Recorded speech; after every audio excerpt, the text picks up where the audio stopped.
guys, for today's video, may share naman ako sa inyo yung luluto. Ayan guys, mag-umpisa man tayo magluto.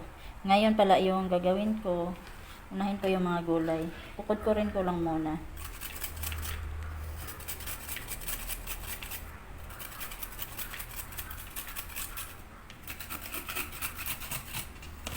Ayan, gagamit pala tayo dito ng patatas at saka carrots.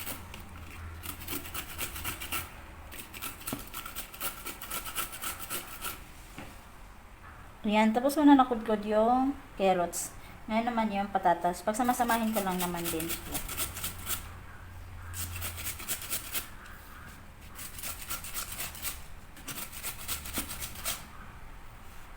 Ayan guys, tapos ko na siya nakudkod yung patatas at saka carrots. Ngayon, ilagay ko lang siya sa ating bowl. Kasi dito ko sila pagsamasamahin.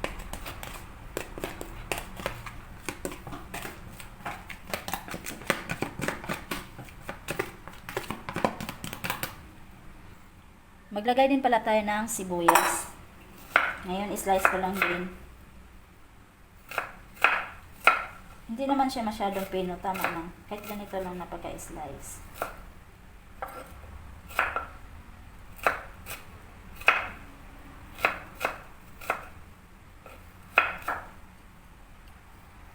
Ayan, ihalo ko na dito sa ating bowl.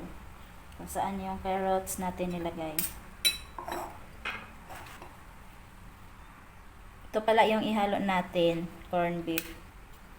Ang almusal kasi ito guys. Para naman may gulay yung almusal.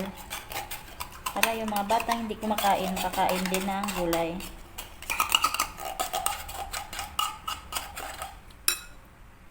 Ayan, i-mix ko muna siya guys.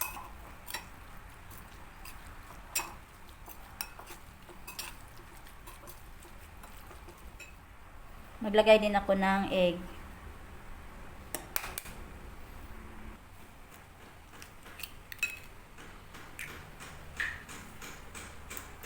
Ayan, i-mix ko lang din. Hanggang sa maghalo yung mga ingredients natin na nilagay. Diba? Ipid yung pang-almusal natin. Masustansya pa kasi may gulay tayong nilagay. Ngayon, maglagay naman ako ng flour.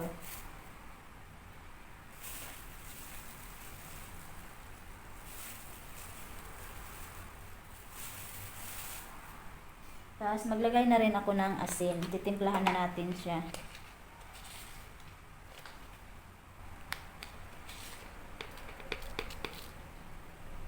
Kahit konti lang naman. Maglagay din ako ng black pepper. Ayan, i-mix ko lang din siya hanggang sa mahalo na rin yung ating flour.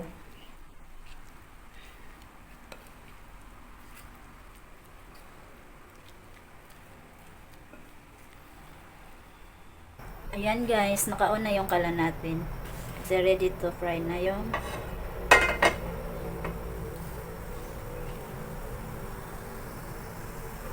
antayin ko lang mawala yung tubig sa pan natin kasi bagong hugas lang.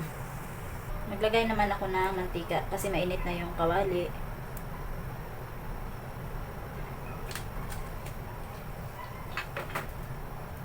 Ayan, maglagay na ako kasi mainit na yung kawali at saka yung mantika pala. Ayan guys, naglagay na tayo. Ayan, tatlo lang yung nagkasya kasi maliit lang yung kawali natin. Tortang corned beef, may patatas at carrots. Ayan, binaliktad ko na kasi golden brown na yung kabilang side. Tatanggalin ko na pala siya guys kasi luto na siya. Tsaka brown na rin yung kulay niya sa kabilang side. Dito ko lang din siya ilagay sa may paper towel natin para yung mantika mag-absorb sa paper towel.